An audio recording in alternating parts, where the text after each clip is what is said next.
It's not enough just to say it is obligation.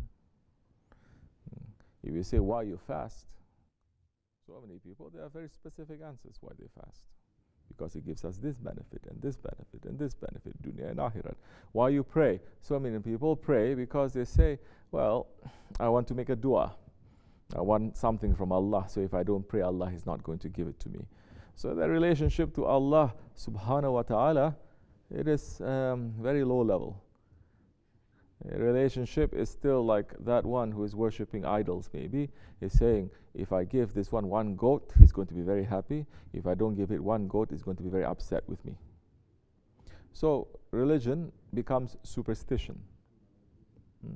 Spirituality becomes superstition. It's all about, just to appease him, not to make him upset. So bribery, doing things. So why you want to go to the Hajj, people? The khutbah is saying what? Prophet ﷺ has warned us. This is why it is important to study the hadith of the Ahir Zaman. Of course, all the hadiths of the Ahir Zaman, they have collected it, they've put it somewhere, and they've hidden it. And those who are coming out to speak about the hadiths of the Ahir Zaman, the signs of Qiyamah, the signs of Ahir Zaman, they shut them down. Or they make them to deviate. You know that arrival thing? Make them to deviate. You think you're going somewhere, then at the very last minute, they make a left turn, they make a detour. Now instead of arriving, you are lost now. People are getting so excited, but if you don't have the vision of an awliya Allah, or following the vision of an awliya Allah, they will fool you. So people, they get too excited. So why? Why are you going to the Hajj now? What is the reason that you want to go to the Hajj? The hadith of the Ahir Zaman we are speaking about. Those ones who are speaking about it now, some people, they speak about it a lot. When they were young, they were sincere, they have ashq. Then later, when the dunya give them something, suddenly it's like Ahir Zaman became Awal Zaman. Right?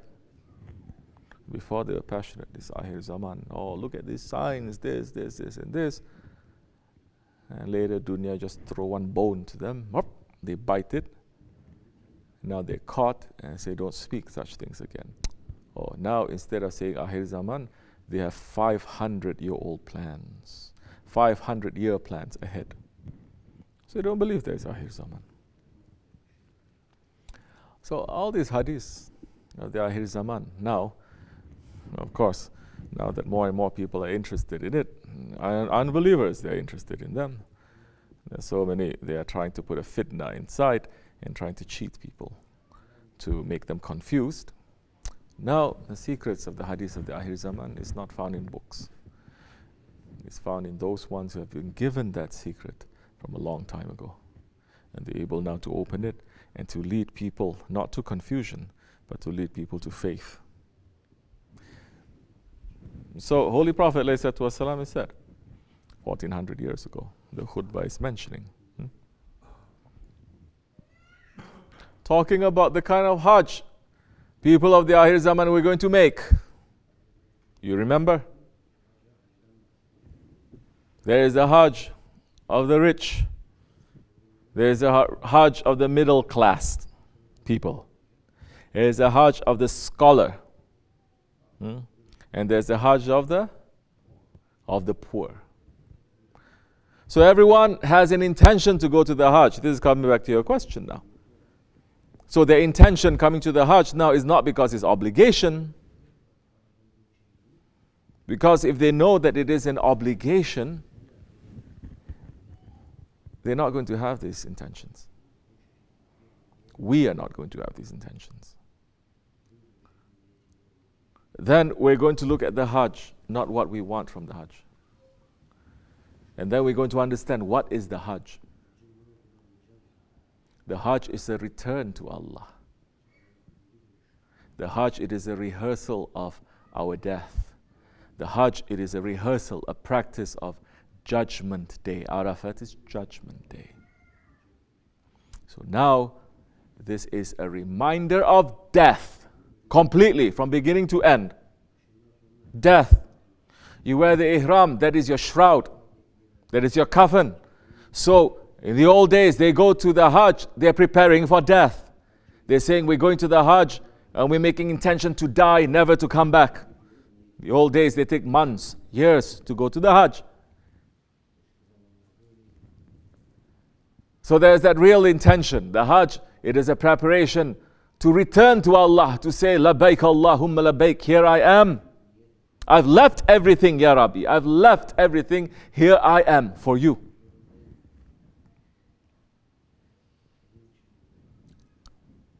The Hujjaj that are going, you think they left the whole dunya to go to Allah?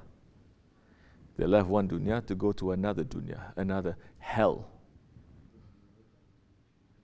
another idolatry, not for Tawheed.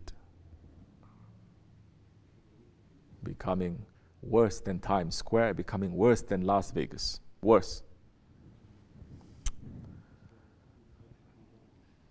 So now, the intention,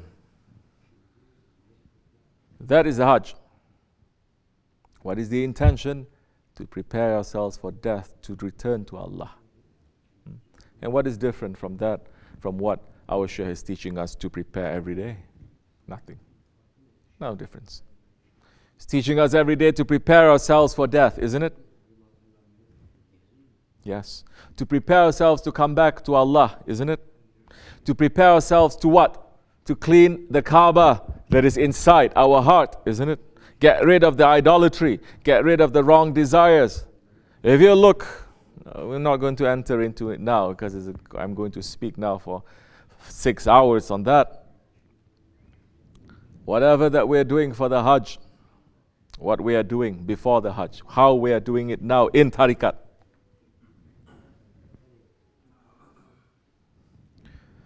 So now, but people go to the Hajj not to meet Allah, not to return to Allah. And Prophet has warned us about it. Meaning if there is a warning, now we're going to see that and say, oh, we must not do that. The scholars and the sheikhs will pick it out and they're going to warn the nations, don't do that. Prophet is warning, don't do that. Don't be like that. But they didn't. Everyone's so quiet. Everyone is supporting this Ahir Zaman Hajj. And what is the Ahir Zaman Hajj? That the rich, they go there for travel and vacation. Tell me this is not true, especially from America.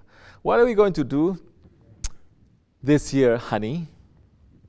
Oh, we already went to Paris. We already went to Safari. Let's go to Hajj. Let's go to Umrah. Yeah, that's a great idea. They're going there, taking so many selfies, selfish selfies, with their back against to the Kaaba, back against the Maqam of the Prophet ﷺ. I saw this one big sheikh, they call him a sheikh, a saint, and he's taking a selfie in front of the Rawza Sharif, and his back is turned to the Prophet. What kind of saint is that? Oh, definitely a saint of the Ahir Zaman.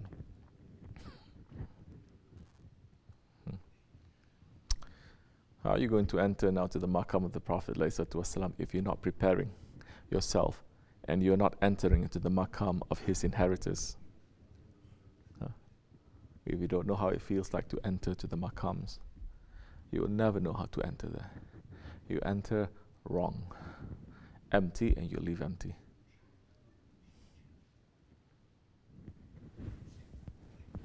So it's for travel and vacation. And the Hajj, instead of a pilgrimage to leave this world behind and to enter into the reality of the grave, and the reality of the judgment day, they're making the Hajj to be completely opposite to all of that. Meaning the Hajj now, there's every form of luxury that is representing dunya. They're putting that. So now, who has desecrated now? Definitely they have desecrated. These Wahhabi shaitans, they have desecrated, they have dirtied these holy sanctuaries. Because they're putting the dunya into the fifth pillar of Islam. They put the nafs into the fifth pillar of Islam. They put the desires into the fifth pillar of Islam that people are running away from. They're putting it there. They have timeshares. They have luxury hotels that they say, oh, look, our suite. You open the curtain, you can see Kaaba at our feet. They have a little table there for dinner. You can have dinner there. And Kaaba, you can see people circling around. This is shaitanic, nothing more. So for the rich has become vacation, traveling. It is not rehearsal to meet Allah, rehearsal of a judgment day, rehearsal of a death. For the middle class, it's become what? Business. Business. To buy and to sell. Isn't that exactly what is happening? Yes. To the scholars, it is for show. It is for show. Charging people money, saying special package tour, travel with this one, this one, this one. You're going to meet this, this, this. You may even go to holy places. For show. Later, people coming back and says, oh, I went with Sheikh so-and-so. It was the most blessed Hajj I've ever been to. I'm speaking real. This person is speaking like that. We went inside the Rawza. How much did you pay? It's nothing. The shaitans don't even let us to open our hands to ask from the Holy Prophet ﷺ. And they're letting some so-called Sufi Sunni sheikhs to bring the tour group inside the Rawza Sharif to give salat and salam. Something must be wrong there. Something must be crooked there. So it has happened. Prophet is warning, this has happened. So the inheritors of the Prophet ﷺ, just as the Prophet ﷺ, he was what? A giver of good tidings and a warner. Bashir wa Nazira. No? Bashir wa Nazir. He is giving good tidings and he is warning. You know, if you know that there is going to be an earthquake that is happening, you know that there's going to be a tsunami that is going to hit you, if you know there's going to be an asteroid that is going to come, you're not going to give good news to people. Wrong time to give good news. What good news are you going to give? All those things are happening and worse things are happening, and people are saying, please brother, give good news, don't give warning. Then we say, you must be shaitan, because the warning is to save people. You must be in the pay scheme of the shaitans. So what is it that we want now? Those who want that, a return to Allah, and they're working on themselves every day. Those who are preparing themselves for death, and they're preparing themselves every day, reminding. Those that are praying and they say, Ya Rabbi, this is my last prayer. I may not know if you're going to give me the next breath. They are preparing to meet their Lord. In the spirit, they are saying, Labbaik Allah. They are preparing themselves. Those who are stepping on their nafs and their desires, those who are getting rid of their bad habits, those ones who are running away from evil companions, those ones are preparing for Hajj. And you know what? It's very easy for the awliya Allah to take you to the Hajj. You are prepared, they take you to the Hajj. You may not even know. You're sleeping. They make you to sleep. They may bring you to the Hajj. Because you are prepared. You are ready. Ready is not getting visa and getting some money. That's not being ready. Because a munafiq can do that too. But to be ready to meet the Lord Allah subhanahu wa ta'ala, it takes some preparation. And those who are prepared, very easy then for the friends of Allah to bring them to the Hajj and take them back. That's all. Alhamdulillah, our Shaykh has been teaching us all those and training us every single day about it. We are weak ones. We cannot carry anything that is given us, but at least we remember a little bit here and there. And we're trying to do it. And we make intention every year for Allah to open the way for us for the Hajj and for us to be there. Because the awliya Allah, they are always there anyway. And if you are in their heart, they will take you there too. Physically, you may be here. Spiritually, you are there. And our Shaykh is now beyond the mountain of Kaf.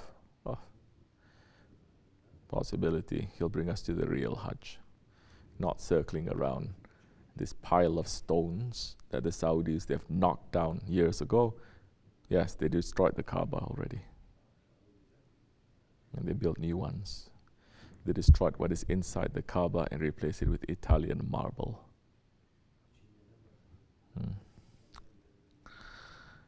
Our Shaykh, maybe, if we are ready, he's going to take us to the real Hajj, circling around the Baytul Ma'mur. It's very easy for them. Keep them in our hearts. Make sure that we are in their hearts. May Allah forgive us. Wa min Allahu tawfiq al-Fatiha.